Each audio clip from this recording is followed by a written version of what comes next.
हसदेव का जंगल जो कटाई चल रही है, हम जो यहाँ हावी है, कंपनी जो यहाँ आगे है, वो पूर्ण रूप से सफल हो जाए और हम यहाँ से कटाई करके वो सफल हो जाए और यहाँ जो हसदेव है वो विलीन हो जाए, वृक्ष विहीन हो जाए और आप आदिवासी जो है वो न्याय विहीन हो जाए साथियों। तो मुख्य आपके आयोग का अध्यक्ष को, आपको, हमको और इस छत्तीसगढ़ के साथियों को गर्व है साथियों कि उन्होंने आपके साथ न्याय किया है। ठीक, तो आपके आयोग के अध्यक्ष में जो और तमाम साथी और मैं भी थी साथियों, रात चूंकि ऐसा अध्यक्ष जी ने ऐसा नहीं किया कि हम अपने मन से कुछ भी कर दिए। गांव के ग्रामवासी वहाँ रात भर बैठे रहे और उम्मीद लगाए बैठे रहे आयोग से कि आयोग के अध्यक्ष महोदय, आयोग हमारे साथ क्या करेगी, यह मुझे देखना है। हम ग्रामवासियों के साथ न्याय कर पाती है, हसदेव को बचा पाती है कि नहीं बचा पाती है। तो साथियों, आपके आयोग ने जो देखा, जो पाया, जो सही पाया, जो उन्होंने जांच किया, वह आपके पक्ष में किया। इसके परिणाम स्वरूप आगे भी बहुत कुछ हुआ। आयोग को कोर्ट ले जाया गया साथियों, जो कि न्यायपालिका है साथियों।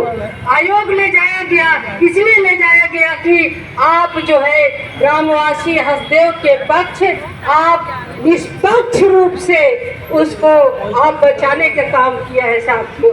इसी के साथ मैं ज़्यादा न बोलकर यही बारंबार आग्रह करती हूँ कि जितने भी साथी आए हैं, हसदेव बचाओ, जंगल बचाओ, पर्यावरण बचाओ, प्रकृति प्रेमी दोनों साथियों, तो सभी से आग्रह है कि आप यहाँ से जितने भी जहाँ भी जाएंगे साथियों, हसदेव की चर्चा करोगे और ग्राम सभा की चर्चा करोगे साथियों। कि ग्राम सभा, अगर आपका ग्राम सभा नहीं बचेगा तो आपके गांव में, आपके गली में, आपके इस 5वीं अनुसूचित क्षेत्र सरगुजा में साथियों, आपके आदिवासी और आपका जो वनाधिकार अधिनियम, वो सब कुछ नहीं बचने वाला साथियों।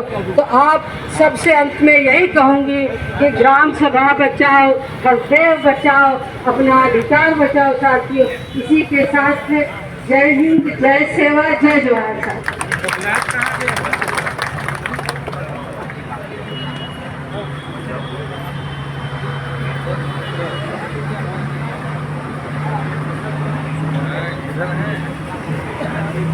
आदरणीय रघुनाथ सिंह मकाम की निवेदन है, जो राष्ट्रीय आदिवासी पीपुल फेडरेशन से आए हैं, इसके बाद अपनी बात को जहाँ तक हो सके संक्षेप में प्रस्तुत करें। आइए रघुनाथ। हेलो साथियों, आप सभी को जय सेवा, जय बहादुर, जय गोलवाना, जय मूल निवासी। मैं आप लोगों के बीच में 5 मिनट बात करूंगा उसके साथ एकदम कम। जहां भी देखिए इंडिया के अंदर किसका विनाश होता है भाई? इधर से जवाब पाना चाहिए। इंडिया के अंदर नक्सहार किसका होता है? जंगल किसका? आज इस धरना में हमारे सरगुजा के साथी तो हैं ही जी, हसदेव क्षेत्र से बहुत सारे लोग आए हुए हैं। इसके अलावा उत्तर प्रदेश, बिहार और हमारे रायपुर से, मध्य प्रदेश से भी इसके विशेषज्ञ लोग आए हुए हैं, जो पर्यावरण के बारे में अच्छी जानकारी रखते हैं और यहाँ पर जो जंगलों की जो कटाई होनी है उस पर क्या प्रभाव पड़ेगा आसपास के क्षेत्रों में, अन्य प्रदेशों में, उसके बारे में भी चर्चा हो रही है। मुख्य चीज़ बात यह है कि यहाँ जो सरकार ने जो अडानी कंपनी को कोयला निकालने का जो अनुमति दिया है, जिसके तहत लाखों पेड़ कटेंगे, तो उसके कारण बहुत से लोग विस्थापित होंगे, उनकी जो कला संस्कृति, उनका रहन सहन पर प्रभाव पड़ेगा। उसको लेकर के आज हम लोग यहाँ पर धरना प्रदर्शन कर रहे हैं और एक रणनीति बनेगी आने वाले दिनों में, जो बहुत प्रभावशाली से हम लोग शासन से इसको मांग करेंगे कि इसको निरस्त किया जाए और यहाँ हसदेव को जस का तस रहने दिया जाए। आदिवासी वहाँ झेल रहा है, आदिवासी का विनाश हो गया, आदिवासी का जंगल उजड़ गया, आदिवासी का सब सेटलमेंट का रिकॉर्ड टूट गया और उसका परिणाम कोई दूसरा को मिला। अब उस क्षेत्र का कितने लोग आए हैं, थोड़ा हाथ खड़ा करके बताइए तो। नहीं, अडानी क्षेत्र से उदयपुर विकास खंड के कितने लोग हैं?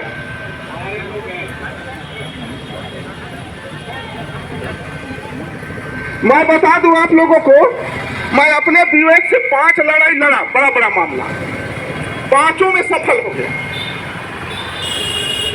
एक अपना स्वयं का मामला लड़ा मैं। मेरा पिताजी रिजर्व जंगल को पौधा लगवाया था 2000 सन में, लगभग 80-90 एकड़ में। इसके बाद नेता लोग 200-300 लोगों को पैदा करके विवाद पैदा कर दिए।